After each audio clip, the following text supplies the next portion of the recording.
Bom dia para todos. Tudo bem? Espero que sim, que esteja tudo bem com vocês.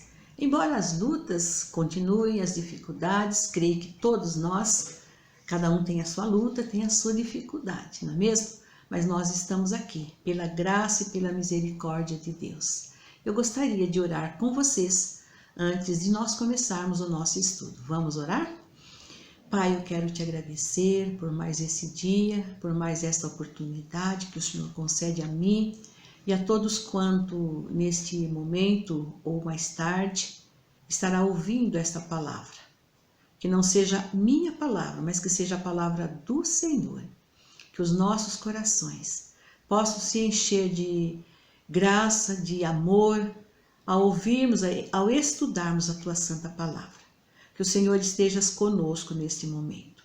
Eu quero também orar, pedir a Deus pelos nossos familiares, pelos irmãos da tua igreja, não só da Igreja Batista em Brás Cubas, mas do mundo todo, pois a tua palavra diz que no mundo todo o teu povo passa por lutas e por aflições. Eu não sei qual o problema de cada família, de cada pessoa, mas, ó Deus, pelo que eu percebo, um dos problemas que nós estamos vivendo nesse tempo presente é o da saúde física, ó Pai. Então eu quero orar pelas famílias que estão passando por estas lutas, que o Senhor possa providenciar um meio de cura para essas vidas, que o Senhor possa continuar cuidando, Senhor, destas vidas. Peço, Senhor, por aqueles que estão enlutados, que o Senhor também dê o consolo através do Teu Santo Espírito, que o Senhor fortaleça cada coração. Famílias, ó Deus, que muitas vezes estão passando por problemas financeiros devido ao desemprego, que o Senhor traga o alimento, o consolo, a força para estas vidas, abra portas de emprego, Senhor, para que os Teus servos, os Teus filhos, possam continuar trabalhando, servindo ao Senhor. Coloco também, Senhor, a vida daqueles que talvez estejam passando por relacionamentos difíceis, ó Deus, porque todos ficamos juntos, ficamos dentro de casa, muitas vezes sem poder sair. Então eu oro, Senhor, por tantos pedidos, por tantas necessidades dos meus irmãos, que o Senhor esteja com cada vida, com cada pessoa, abençoando e cuidando. E também em especial agora, esse momento que nós estaremos estudando a Tua Santa Palavra. Fala aos nossos corações, Pai. É minha oração, em nome do Teu Filho Jesus Cristo. Amém.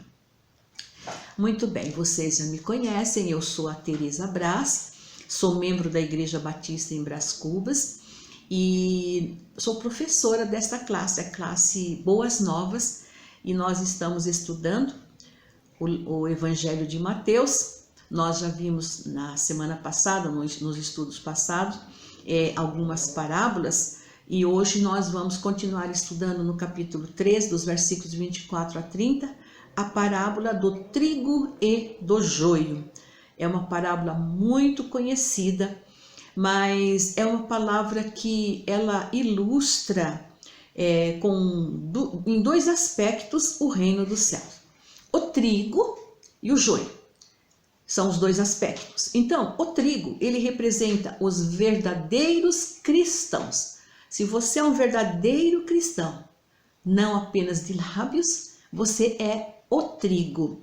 O joio são aqueles que meramente professam o nome de Jesus. Muitos dizem que creem em Deus, mas apenas de lábios. Então, o que é o joio? O joio, ele é uma gramínea venenosa muito parecida com o trigo. Só se distingue quando, no momento ele começa a lançar as espigas e as raízes do trigo e do joio, elas se entrelaçam quando elas vão crescendo, quando as espigas estão saindo, as raízes deles ficam assim bem parecidas também. E fica muito difícil de separar aquelas raízes porque elas ficam juntas. Então, é somente no momento da colheita, por isso que o proprietário ele sugeriu que deixasse o trigo e o joio crescerem juntos, e quando fosse no momento da colheita, no momento da ceifa, eles poderiam ser separados com mais facilidade. porque a Bíblia mesma nos ensina também que trevas e luz não têm comunhão. Trigo e joio também não têm comunhão. Então, na colheita, o trigo e o joio seriam separados.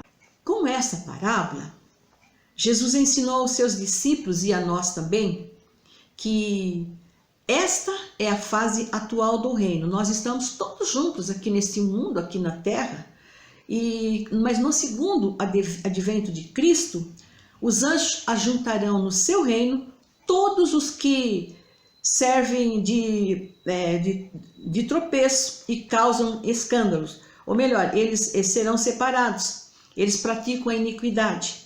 A ceifa se refere ao fim da terceira fase do reino, ou seja, a época em que nós estamos vivendo. Nós já estudamos também sobre as 5 fases do reino. Nós estamos vivendo na terceira fase do reino. E então, o final dessa terceira fase vai ocorrer interinamente quando Jesus voltar com poder e glória para reinar, então, como rei. Foram os discípulos que perguntaram então para Jesus também, para que ele explicasse a parábola do trigo e do joio, pois eles eram representantes de todos aqueles que creem no Senhor Jesus Cristo, da nação de Israel. Eles criam no rei que foi rejeitado. Embora as dificuldades deles, mas eles criam em Jesus, o rei que foi rejeitado pelas nações, pelas multidão. Sabemos que Jesus, ele é o semeador e que o campo é o mundo. A igreja é a agência de divulgação da mensagem de Jesus, a mensagem que ele enviou pelos seus próprios apóstolos para que eles proclamassem esta mensagem. A boa semente são os filhos do reino que foram semeados no mundo. O joio, como nós falamos, é aquela graminha venenosa, são os filhos do maligno. O adversário de Deus é o nosso grande adversário também. Esse inimigo semeou o joio no meio do trigo. Satanás procura sempre ter a imitação de Deus para cada realidade divina. Então aqui o Senhor semeou o trigo, veio Satanás para imitar e semeou o joio. O Filho do Homem, Jesus, ele semeou a boa semente. O diabo, que é o inimigo, semeou o joio, a má semente. Esses tentam viver, ou seja, o joio, né? Aqueles que representam o joio, eles tentam viver como discípulos, como profetas, como cristãos, mas não são verdadeiros súditos do reino do céu. Não são genuínos seguidores do rei, seguidores do Messias. Esses serão lançados na fornalha de fogo para serem queimados. Mas o trigo será recolhido em celeiros, e eles resplandecerão então como o sol no reino do seu Pai. Essa parábola nos ensina que haverá um julgamento e uma condenação. Os que servem de tropeço para aqueles que praticam iniquidade e uma absolvição para aqueles que forem justos até o fim, e também uma recompensa. Aqueles que permanecerem firmes, aqueles que forem justos, brilharão em glória na casa do seu Pai. Jesus, ele continua contando as suas parábolas, e agora nós vamos ver a terceira parábola, o grão de mostarda, nos versículos Mateus 13, 31 a 32, depois Marcos 4, de 30 a 39, e Lucas 13, de 18 a 19. Aqui nós vamos ver a parábola do grão de mostarda. O grão de mostarda é a menor de todas as sementes, conforme declarou o próprio Jesus. Mas quando ela nasce e cresce, ela pode crescer até 3 metros de altura. Ela cria ramos, porque 3 metros de altura já dá para ela criar uns ramos, né? E ela se torna uma árvore que serve de abrigo para aves. Isso, se compararmos com as demais hortaliças, ela não é assim uma planta normal, mas a mostarda é como um arbusto, embora aqui está dizendo uma árvore, mas ela é um arbusto, 3 metros, não é uma árvore, é de 10, 15 metros, uma árvore muito grande. Mas ela serve então ali para abrigo. Mas o que Jesus então ele queria ensinar isso para os seus apóstolos com essa parábola do grão de mostarda? É que o reino, a princípio, era relativamente pequeno, era puro. Como resultado da perseguição, os cristãos eles tinham dificuldades. Os discípulos, os apóstolos de Jesus, os 12 apóstolos de Jesus, eles tiveram dificuldade. As coisas que estão relacionadas ao reino dos céus, as coisas de Deus, elas podem parecer pequenas no mundo, mas os resultados são grandes. Principalmente naquela época, naquele ponto da história dos ensinos de Jesus, no início do cristianismo, se compararmos com o avanço de Roma, que Roma se cresceu, se desenvolveu, o reino dos céus parecia não ser nada, mas ele proveria à humanidade muito mais do que os líderes religiosos pensavam. Veja que Jesus ele disse que as aves do céu se aniariam debaixo dos ramos daquela mostarda. Ou seja, estas aves representavam então todas as nações gentílicas que viriam a se refugiar no Messias e participarem das bênçãos, da aliança, da promessa que Deus fez lá no princípio. Foi feita a Abraão. Se nós voltarmos para Gênesis 12, 3 e 15, 16, nós vamos ver que Deus falou a Abraão que em ti serão benditas todas as famílias da terra. E para Sara também, Deus prometeu que ela seria a mãe de nações. Por outro lado, nós percebemos que quando as aves vieram aninhar-se debaixo da árvore, houve uma explosão, um crescimento anormal no reino. Vimos que eram as multidões que acompanhavam o mestre. E com isso, a árvore tornou-se um abrigo, como abrigo dos inimigos de Deus. Infelizmente, hoje ainda é assim, pois vemos um sistema religioso que nada tem a ver muitas vezes com o cristianismo puro e real, que o Senhor Jesus veio implantar. Hoje nós vemos quanta religiosidade, quantas coisas nós vemos, mas se você for apurar direitinho, você vê que tem pouca coisa real da palavra de Deus, que é um cristianismo puro e verdadeiro. Muitos desses sistemas que nós temos hoje, eles negam a Cristo, não o reconhecem como Filho de Deus, como o próprio Deus encarnado. Então, nós precisamos estudar sim tudo isso que nós estamos estudando para nós conhecermos a palavra de Deus e nós sabermos como nós tratarmos, como lidarmos com a grande maioria que muitas vezes diz conhecer Deus, muitas vezes diz ser filho de Deus, participar do reino de Deus, mas muitas vezes ele não participa, ele apenas professa que ele é filho de Deus, mas na realidade ele não é um filho de Deus. No versículo 33, um versículo pequenininho, né? Nós vamos ver a parábola do fermento. O fermento é sempre um tipo de figura do maligno na Bíblia.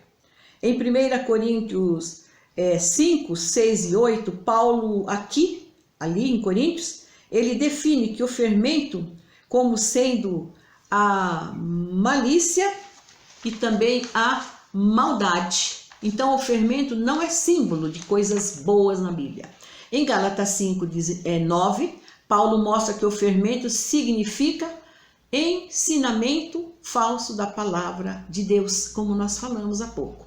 Enfim, na Bíblia, o fermento significa um comportamento, de certa forma, maligno e de doutrinas malignas que sutilmente são introduzidas no meio dos cristãos. E aos poucos, se a igreja não perceber, se a igreja não tomar providências, essas doutrinas podem crescer e se alastrarem.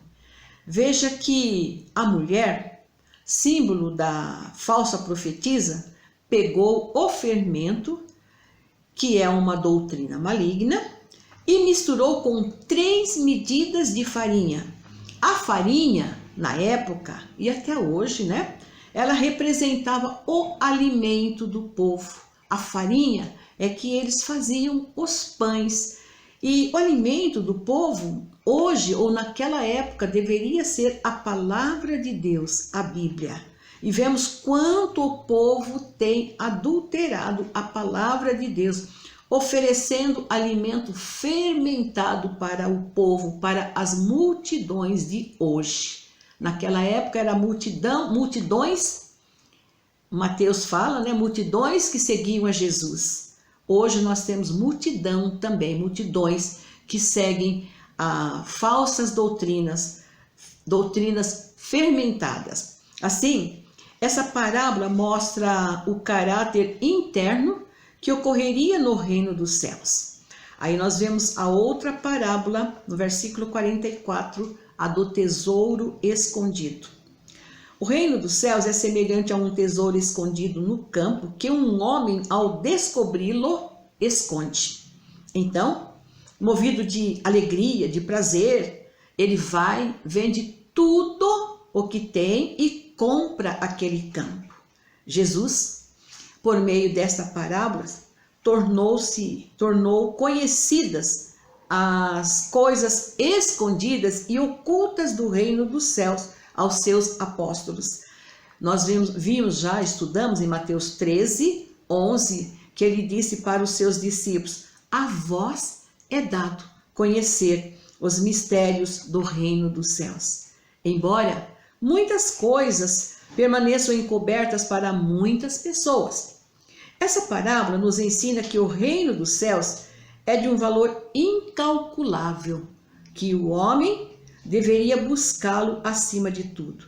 Vender tudo significa que o homem deve renunciar tudo ocupa o seu coração, as coisas deste mundo, e dedicar-se inteiramente ao interesse de Cristo ou às coisas concernentes ao reino dos céus.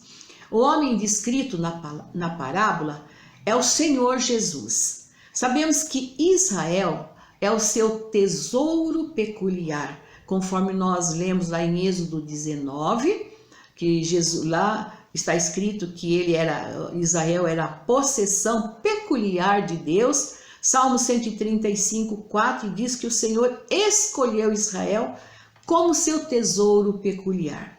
Israel está escondido, está disperso pelo mundo, como nós falamos, é a fase atual de Israel, desconhecido de todos, mas não de Deus e do Rei Jesus. Jesus na cruz, ele deu tudo o que ele tinha, ele deu a sua vida com o fim de comprar com o seu sangue a Israel e a todos quantos creem nele. Em 1 João 2:2, nós vemos que Jesus é a propiciação pelos pecados, pelos nossos pecados, e não somente pelos nossos pecados, mas também pelos pecados de todo o mundo. Deus não se esqueceu de Israel. Embora ele sempre rejeitou a Deus, mas Deus não esqueceu dele. Deus tem um tratamento todo especial com o seu povo de Israel.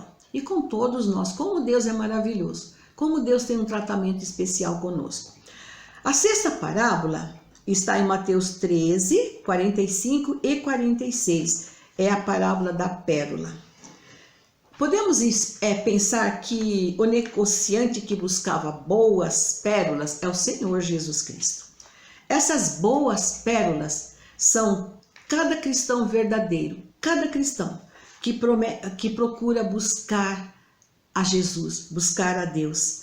E juntos formam então a pérola de grande valor, que é a igreja do Senhor Jesus Cristo, a sua noiva. Se nós observarmos nessa parábola, a ênfase, o destaque aqui se refere ao negociante ou ao próprio Rei Jesus, que pagou um tremendo preço para alcançar e ganhar uma noiva para com ela compartilhar sua glória no dia da sua manifestação. Sabemos que a pérola é encontrada no mar e ela vem do mar. Assim, a noiva de Cristo vem e sai do mar. Ou seja, na Bíblia, as nações, elas são consideradas como gentias e muitas vezes elas falam que vem do mar, sai do mar. Aqui nós estamos vendo Jesus sempre na beira do mar, ensinando, realizando ali os seus milagres. Porém, existem muitos israelitas que também são convertidos e formam a igreja do Senhor Jesus Cristo.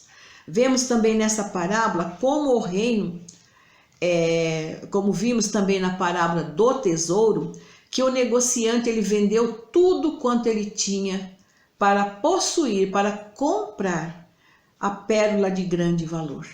Já vimos que Jesus deu tudo, deu sua vida em resgate da sua noiva. Ele abriu mão de tudo por você e por mim. A sétima e última parábola registrada aqui em Mateus é a parábola da rede. Mateus 13, 47 a 48. Jesus, então, ele encerra essa série de parábolas comparando o reino dos céus com uma rede lançada no mar, que recolhe peixe de todas as espécies. É muito gostoso a gente lançar a rede. Eu tive a oportunidade de fazer isso. É tão gostoso, você joga lá, vem aqueles peixes e você às vezes não aguenta quase nem puxar a rede. Eu imagino que Jesus gostava muito de pescaria, porque ele estava sempre com os discípulos, que eram pescadores, muito deles, e estava à beira do mar. Então, numa das últimos encontros dele com seus discípulos, ele foi assar peixe, né? Tinha peixe lá na pescaria, então Jesus gostava muito de peixe. E a rede se encheu. O pescador puxa para a praia, senta-se e separa os bons, colocando no cesto, e os ruins ele lança fora. Os ruins são descartados. A seguir, Jesus explica então essa última parábola em Mateus 13, de 49 a 53. Assim será no fim do mundo. Ou seja, no fim do período da tribulação, no segundo advento, na segunda volta de Cristo, os pescadores são os justos, os peixes que forem separados são os justos, os salvos por Jesus Cristo, que os anjos irão então recolher. Os peixes maus são os injustos, os incrédulos. Os justos entrarão no reino do seu Pai. Os injustos serão lançados na fornalha, lugar de fogo aceso, onde haverá choro e ranger de dentes.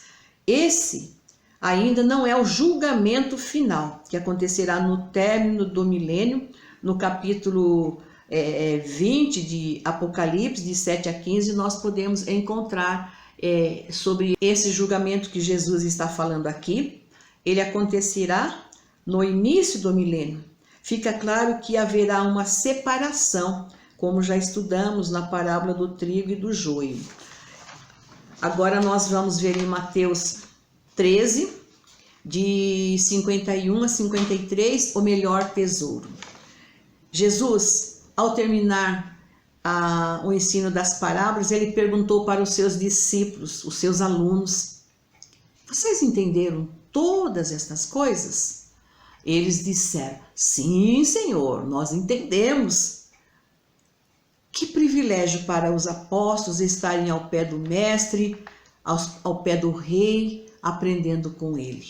Parece que eles responderam isso com tanta segurança, com tanta certeza. Eu não sei se nós responderíamos assim, com essa segurança. Entendemos, sim, Senhor. Mas eles responderam assim. Mas, se eles entenderam, então o mestre diz que agora eles eram os escribas instruídos, os escribas hábeis na lei, treinados para o reino dos céus. Seriam os mestres, os intérpretes da lei do reino dos céus. Então Jesus lhes dá a incumbência de, como pai de família, cada um deles deveria tirar as coisas boas, as coisas velhas do seu tesouro. Ou seja, Jesus estava ensinando para eles que no vasto depósito do Velho Testamento, eles poderiam tirar verdades antigas, básicas para o reino. E nos ensinos que eles acabaram de receber no Novo Testamento, através de Jesus, dos milagres que Jesus realizou, das palavras que Jesus contou para eles, eles tinham agora um vasto depósito, completamente novo, que deveriam divulgar essa gloriosa verdade aos outros, compartilhando esse melhor tesouro. Depois, nos versículos 54 a 58, Jesus, ele é rejeitado em Nazaré. Lemos que Jesus, ele concluiu esses ensinos por meio de parábolas. Ele se retirou dali. E no verso 54 nós lemos que ele chegou à sua terra, a cidade de Nazaré. Jesus estava nas praias, como nós falamos há pouco, nas praias da Galileia. E lemos em 13:1 que ele saiu de casa e sentou-se à beira do mar na Galileia. Agora, ele vai para as sinagogas de Nazaré. Ali, a multidão o reconhece, lembra que ele é o filho do carpinteiro, José, e a sua mãe era Maria. O povo se admira, mais uma vez, pelos ensinos com sabedoria e pelo poder maravilhoso de Jesus como alguém, que nasceu em Belém e morou mais ou menos 28 anos ali em Nazaré, a terra dos seus pais, onde seus pais moravam, onde seus pais viviam. E então ele entra ali nos montes, nos lugares, de certa forma, uma terra ali estéril, tanto que Natanael, quando foi abordado por Filipe, dizendo que acharam Jesus de Nazaré, o filho de José, Natanael disse: como assim? Pode vir alguma coisa boa de Nazaré? João 1, 45 e 46. O povo de Nazaré, da Galileia, era desprezado pelos habitantes de quase toda a região da Judéia. Então, ao mesmo tempo que o povo admirava, o povo se escandalizava ao ver aquele menino que morou em Nazaré, agora ensinando como profeta e como mestre. Então, no verso 57, Jesus diz assim: um profeta não fica sem honra, senão na sua terra e na sua própria casa. Com isso, Jesus expressa um sentimento e uma verdade que sempre ocorre. Geralmente, os parentes, os amigos, a própria cidade. Um exemplo que nós temos, que eu creio que todos vocês já ouviram e conhecem, hoje já está um pouco mais flexível a situação, mas até alguns anos atrás, um profissional que tinha um curso, um diploma no exterior, ele era muito mais valorizado aqui no Brasil. Ele ia para o exterior, ele ficava 2, 3 anos, ele estudava, e quando ele voltava, ele já arrumava serviço facilmente. Hoje já mudou um pouco, mas ainda permanece essa ideia, estudar no exterior. E Jesus, então, ele fala isso, a honra do profeta. Os mais próximos, muitas vezes, ele não aprecia o seu trabalho, o seu ministério, eles não te valorizam. E até mesmo na igreja a gente percebe isso muitas vezes. Talvez longe de casa você tenha melhor recepção do que dentro de casa, pois dentro de casa é o lugar mais difícil para você realmente viver como cristão. Uma certa vez eu ouvi uma mensagem, um estudo sobre família, e então alguém comentou assim que o Armagedon do cristão, a batalha do cristão, o pior lugar é dentro de casa, porque dentro de casa sai briga, sai cada quebra-pau, mas é família e tem que ficar junto. E realmente a gente percebe que dentro de casa existem, às vezes, muitas dificuldades para você testemunhar que você realmente é um cristão. Então Jesus ali na sua cidade, na sua terra, ele foi menosprezado. E ali ele não pôde realizar muito milagre. Não porque ele não tivesse poder, porque ele não tivesse autoridade para fazer isso, mas por causa da incredulidade dos seus próprios familiares e da cidade de Nazaré. Nós já comentamos aqui que os próprios irmãos de Jesus não criam nele, está escrito isso na Bíblia. A incredulidade do povo fechou o canal da graça e da misericórdia sobre eles mesmos. Jesus não os abençoou com muitos milagres. E assim, Jesus, de certa forma, foi assim, rejeitando aquele povo. Nós vamos ver nos capítulos seguintes as crises que Jesus continuou enfrentando, que ele continuou passando.